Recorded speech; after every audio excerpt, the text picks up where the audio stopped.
Hi there, lovely. My name is Isabel, also known as Isomorphic, but you can call me Isa.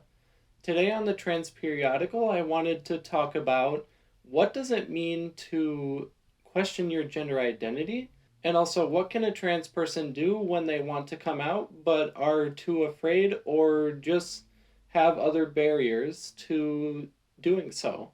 So, without further ado, let's get into the video. So, of course, the experiences of trans people vary a lot from person to person, and everyone has a unique story.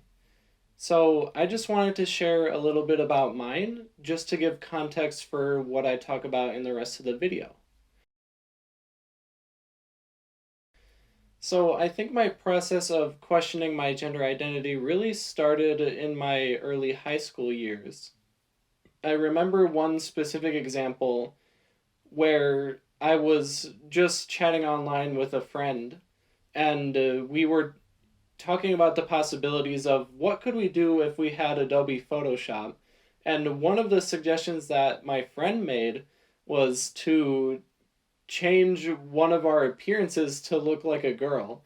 And I think I got a little bit too excited about that idea because I asked him a lot about because he did end up getting Photoshop, like, oh, could we actually do this? And he's like, I kind of got like the classic, you gay bro response, kind of. So that made me feel pretty awkward for sure. But it kind of set the precedent for what would be the next few years of my life because during those years, I think I was pretty curious about my gender, to say the least.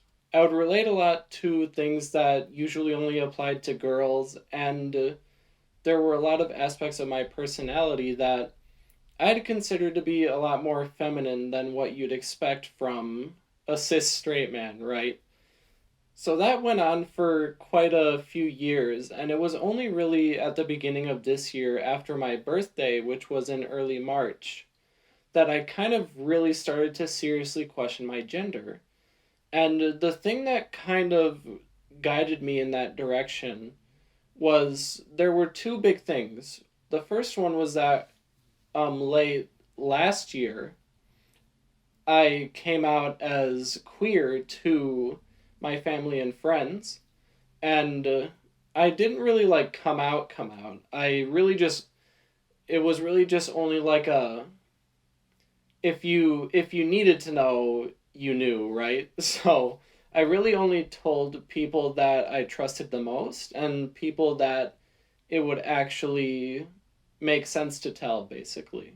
And the weird thing about my sort of sexual attraction that I felt pretty insecure about before coming out as transgender myself is the fact that I was really only mostly attracted towards trans women specifically, which made me kind of feel like if I told people that's how my attraction worked, that they'd think I was kind of like fetishizing trans women or something. So I just felt like pretty weird and insecure about it, but it does make a lot more sense now that like, oh, I'm trans too. So that was the one of the big things that made me start to question my gender, was that weird specificity in my sexuality. But the second thing was that I started having sort of like every day when I would look at myself in the mirror, I would just have an aversion almost to seeing myself, like the image of my body. And it's something that just grew stronger and stronger over time. And one of the things I also remember distinctly was I had kind of almost like this background sadness that I would always pin on one thing or another, but it didn't really feel like that was actually it. And I now recognize that background sadness to be body dysphoria. You can imagine that it would be pretty confusing to someone to be like, oh, I don't like how I look in the mirror. Like, this is weird and new, and it's getting worse. And also, I'm like sad half the time. So that's kind of how this sort of process of questioning my gender manifested itself as something almost subconscious that I didn't quite understand until I really started to dig deeper and like really say like, am I questioning my gender? I think I am questioning my gender. And it was only when I started to really like seriously say, okay, I'm going to get to the bottom of this. I'm questioning my gender. Let's get through this. And there was this one night that everything kind of like clicked, and I was just like, oh my god, I'm a girl, and I'd be so cute if I like wore like skinny jeans and like did girly things. Had my hair all long and had a ponytail, and yeah, I held off for a few days before coming out to my family, but really after that night I was just like butterflies in my stomach all the time, and just really nervous and like constantly stressed out.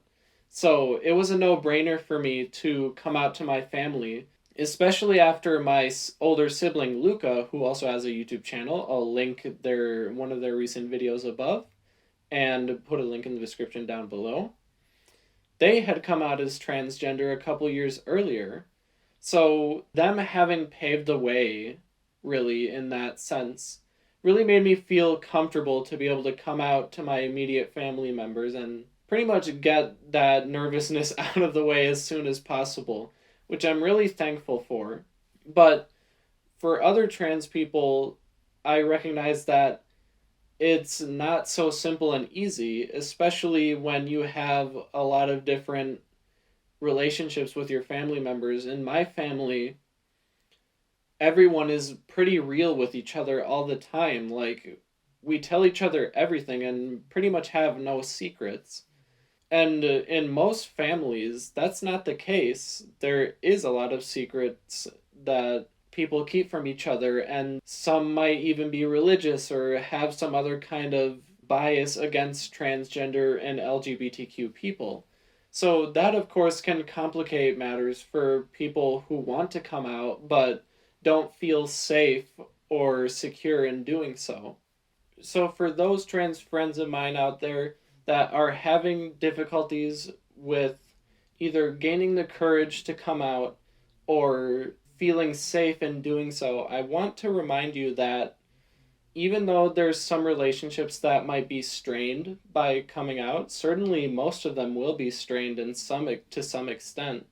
The people that stick around that really truly care about you are the ones that will stay the closest to you throughout the entire ordeal, and those relationships will be stronger as a result, as well as those people and yourself.